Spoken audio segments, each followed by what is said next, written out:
Yonder come day, day is a breaking. Yonder come day, oh my soul. Yonder come day, day is a breaking. Sun is a rising in my soul. Yonder come day, day is a breaking. Yonder come day, oh my soul. Yonder come day, day is a breaking. Sun is a rising in my soul. Yonder come day, yonder come day, yonder come day, oh my soul.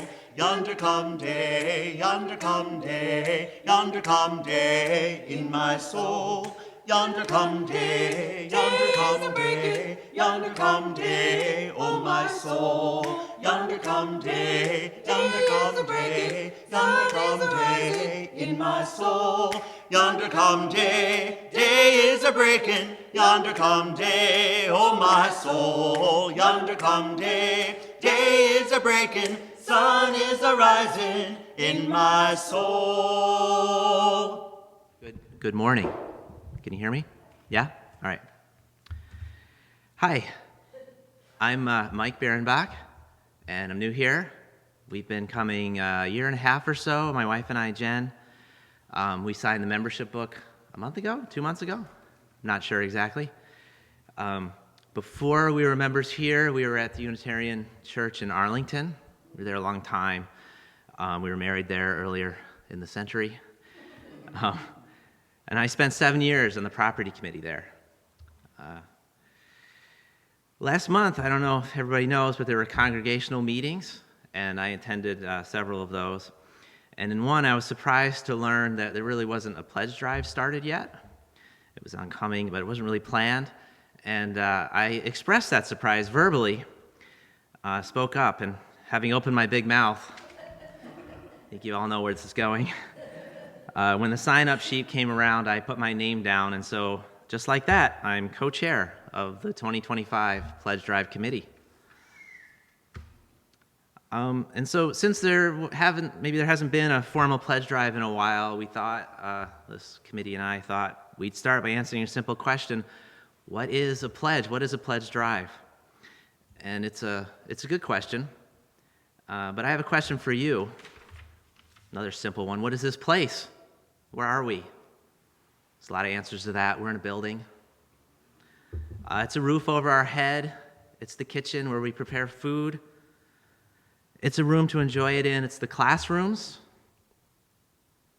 It's Sunday service.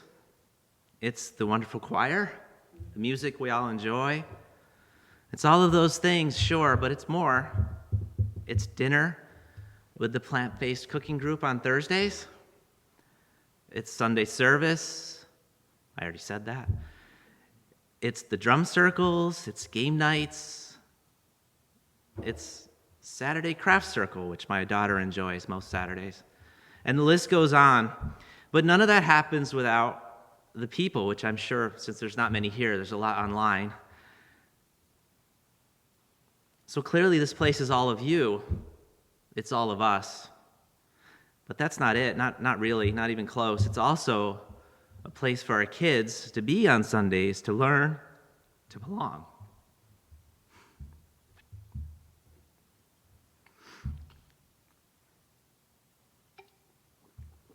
And we all need to belong, right?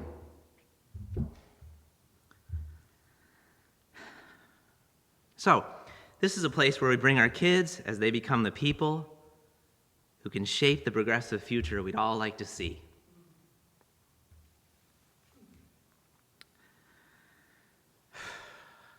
This place is community. Community.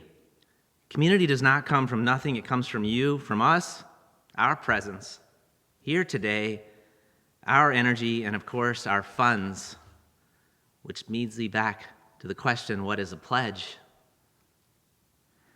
A pledge is a commitment. In this case, a commitment to give a set amount of money to the church community for the current year. A pledge is a commitment from each of you to everyone else. A pledge is a commitment from each of you to the community we have here, to the future we'd like to bring about for the years to come. And it's what WGBH asks for every year. We all know what that is. Funding is, of course, required for this building, for this place where there's plant-based cooking on Thursdays and drum circles and all the rest. Funding is needed to sustain Sunday services. Your pledge is needed to sustain this place where we all experience community, support, and fellowship.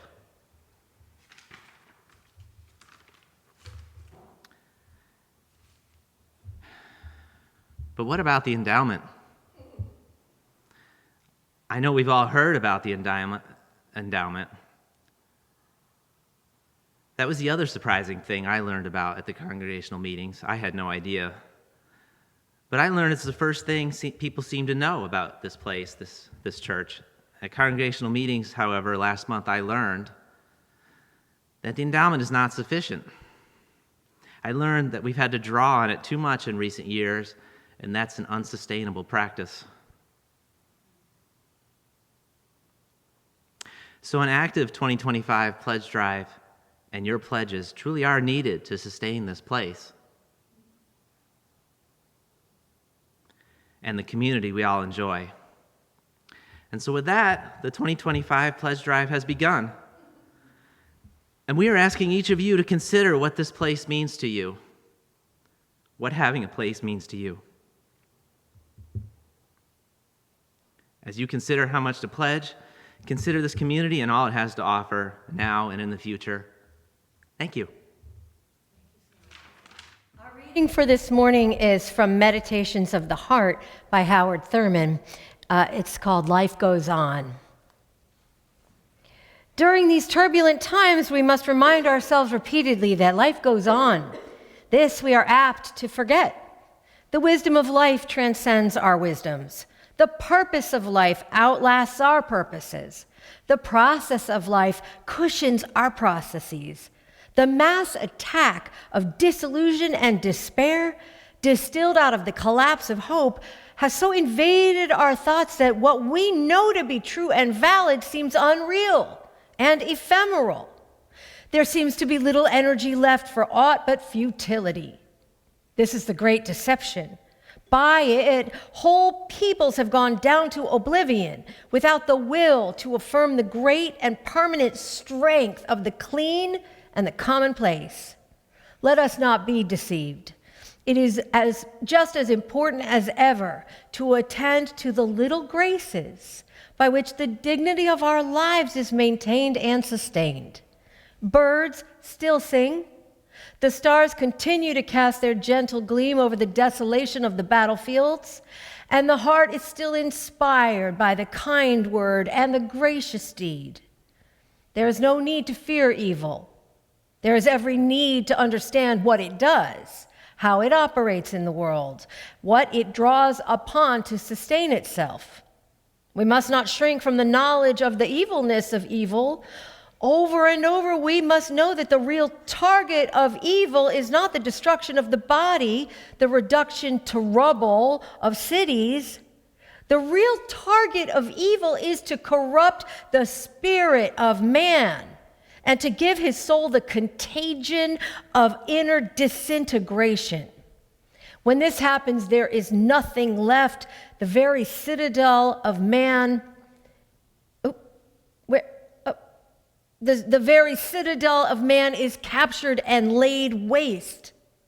Therefore, the evil in the world around us must not be allowed to move from without to within. This would be to be overcome by evil, to drink in the beauty that is within reach, to clothe one's life with simple deeds of kindness, to keep alive a sensitiveness to the movement of the Spirit of God in the quietness of the human heart and in the workings of the human mind. As always, the ultimate answer to the great deception. Here ends the reading. Cast aside your doubts and fears. Cast aside your doubts and fears. Peace and love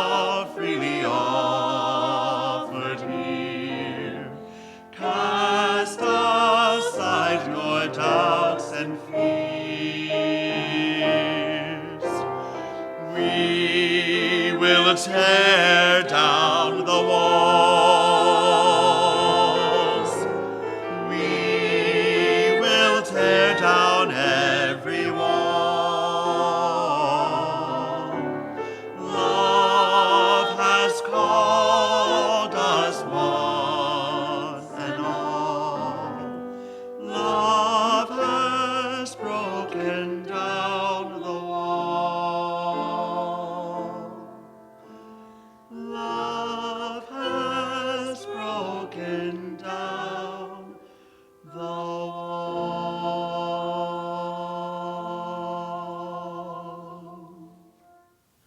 There's so much unnecessary division in our understanding of spirituality and what we call politics.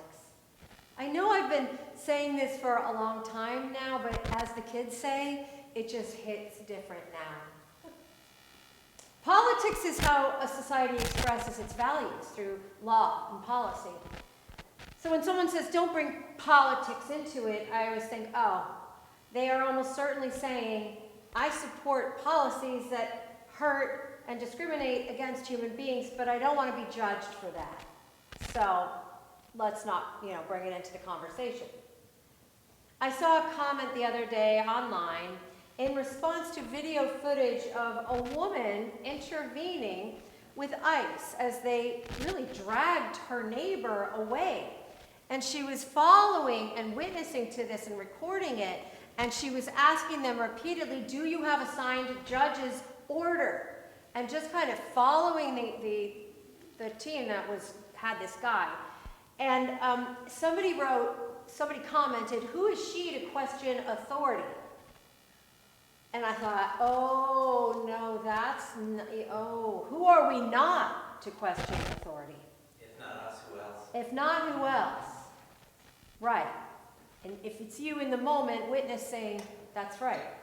This is a kind of courage we have to cultivate. When we say don't question authority, that's the most dangerous kind of thinking. Compliance with authority for the sake of it, without examination of the moral dimensions and orientation of that authority. It's the same thing that we do theologically. We interrogate the God concepts because we interrogate God concepts because we know that it's human nature to imagine that the ultimate ground of being resembles us in our biases and prejudices. I don't remember who said this, but if your God hates all the same people you hate, you definitely made that God in your own image. We have to question authority not just reflexively as a kind of a rebellion, but thoughtfully and constantly as those who hold sacred the rights and responsibilities of conscience.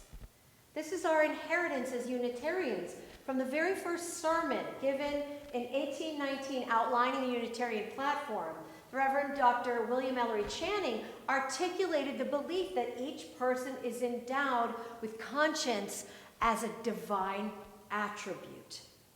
No moral or societal progress has ever been made anywhere in history without the questioning of authority.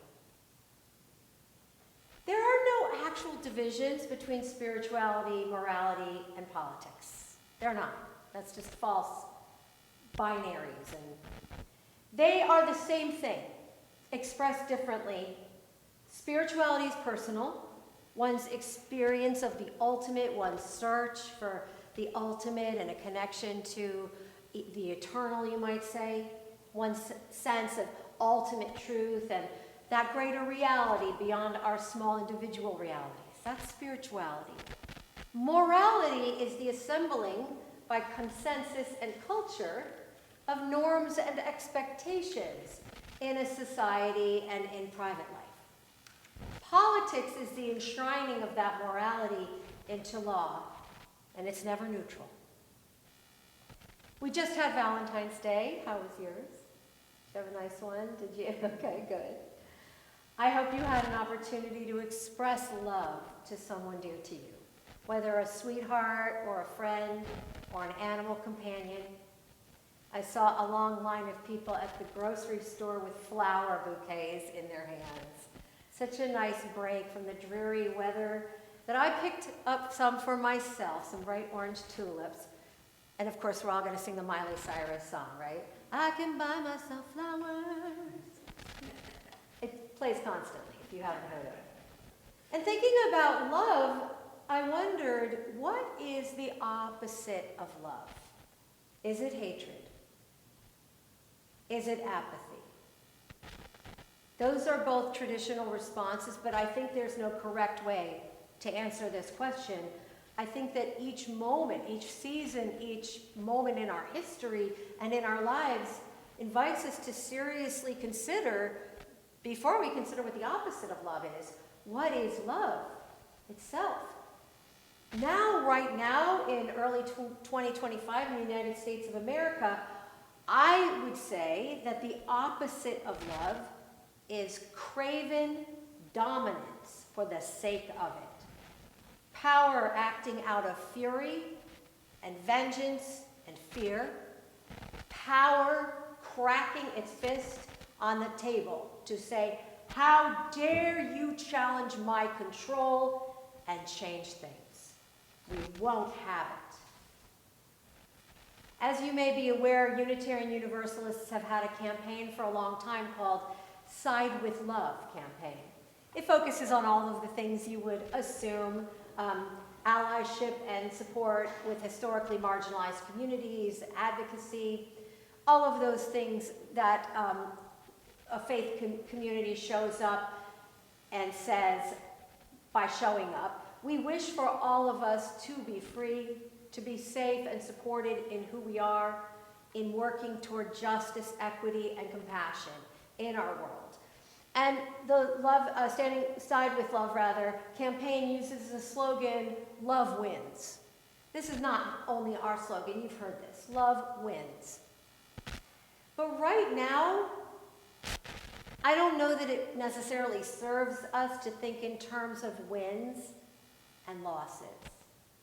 I think that it may serve us better to think in terms of how we can actively orient ourselves towards a real love that means something, that isn't just an emotion or a feeling or a word that feels good in the mouth.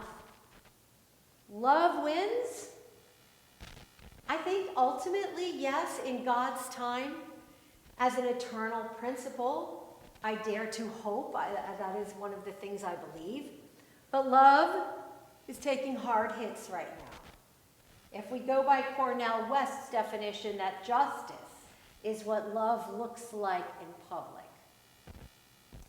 It's taking some very hard hits, love, while angry, vengeful dominance swaggers around the room, yelling, punching people, and breaking things. And here's where Howard Thurman has ministered to me for years, and particularly in recent weeks, as I have reread many of his prayers and meditations and sermons, essays. It is in Thurman's exhortation to care for others that has stayed with me, because we know those sentiments. I think we've really internalized them, and we know how important they are, and we try to do that, even though we know we could do better and be more sacrificial and generous. It's not a new insight for us. It isn't Howard Thurman's wisdom about having patience, because I think we also know that. And when we think about his time, the civil rights era, and what his people, the African American community, had been through, is going through, etc., we can understand when someone like Howard Thurman says, you know, the moral arc of the universe is long, but it bends towards justice, which, by the way, was Dr. King's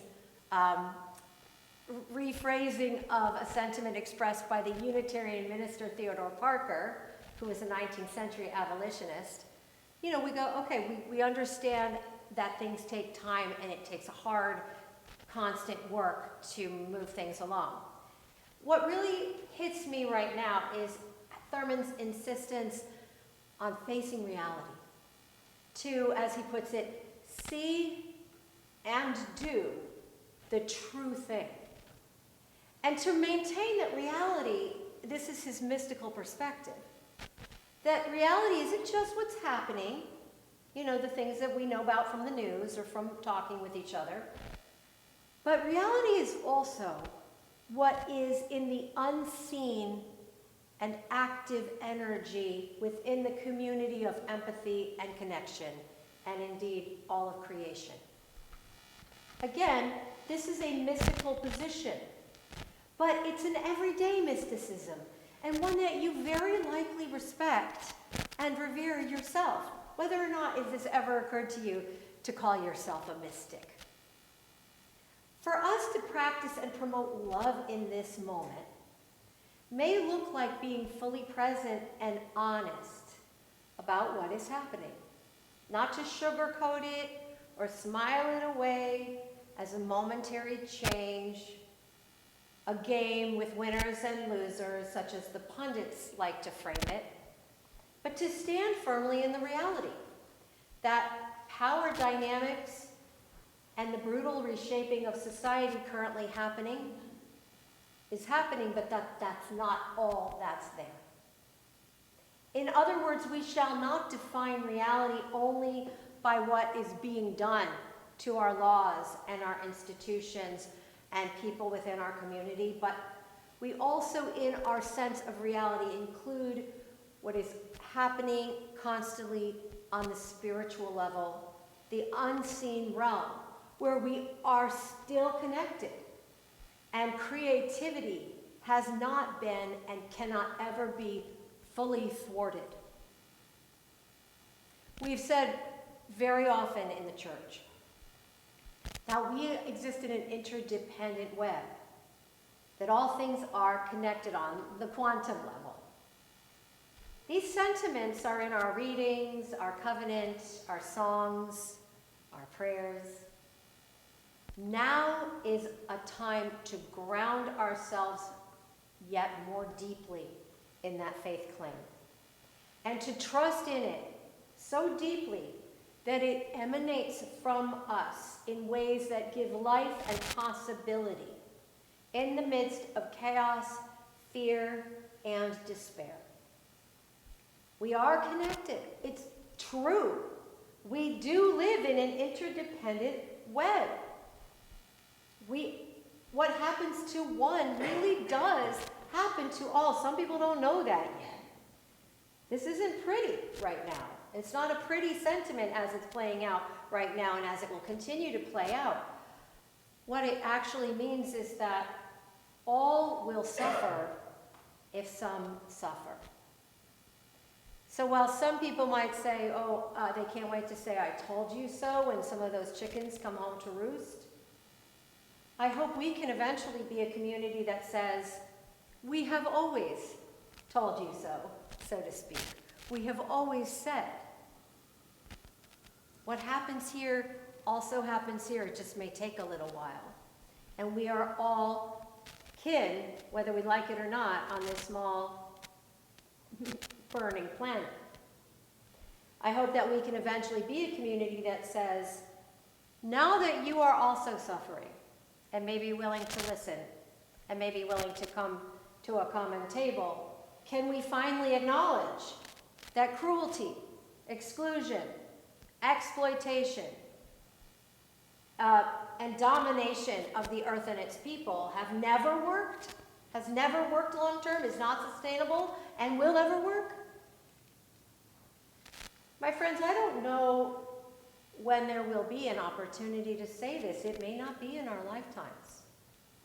But until then, we work to maintain decency and possibility in every possible space and moment, particularly in this nurturing and encouraging community, where we say every week that we really believe and affirm that every soul can grow into harmony with the divine.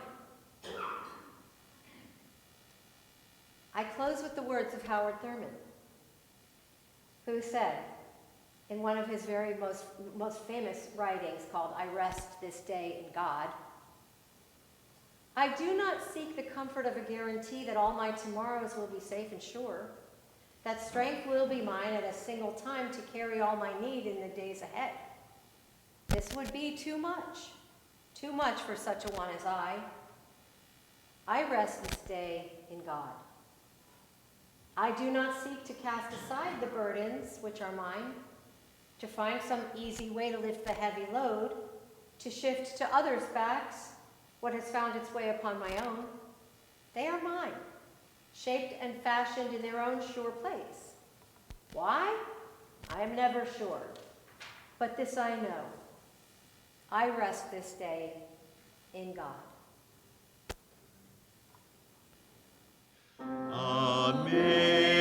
Amazing grace, how sweet the sound that saved a wretch like me. I once was lost, but now am found. Was blind, but now I see. 'Twas grace that taught my heart to fear, and grace my fears relieved. How precious did that grace appear the hour I first believed. Through many dangers, toils, and snares, I have already come. 'Tis grace that brought me safe thus far, and grace will lead me home. When we've been there 10,000 years, bright shining as the sun, we've no less days to sing God's praise than when we first begun. Go forth in strength and in blessing. May faith in the reality of love and the reality of creative power ground and guard you against all distress of mind and spirit, and God be with you until we meet again. Let the people say, Amen, Amen. and Amen.